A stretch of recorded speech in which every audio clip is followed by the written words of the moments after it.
Rizky Bilar dan Lesti Kejora kompak mengisyaratkan akan menikah setelah beberapa bulan menjalin kedekatan.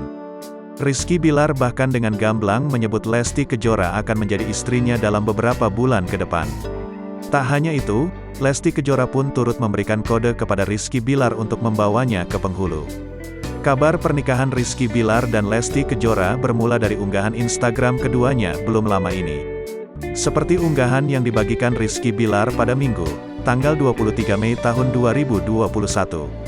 Ia mengunggah potretnya bersama Lesti Kejora mengenakan busana adat seakan sedang prewedding.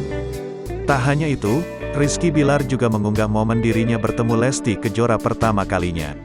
Sementara itu, melalui kolom komentar, ia mengaku Lesti akan segera menjadi istrinya. Rizky Bilar pun turut meminta rencananya agar diodakan lancar. Siapa sangka berawal dari candaan beberapa bulan lalu, di slide 2. Ketika dia bilang, jadi istri aja, dan anekdot, dalam beberapa bulan lagi insya Allah dia beneran bakal jadi istri saya, amin. Mohon doanya semoga dilancarkan, tulisnya.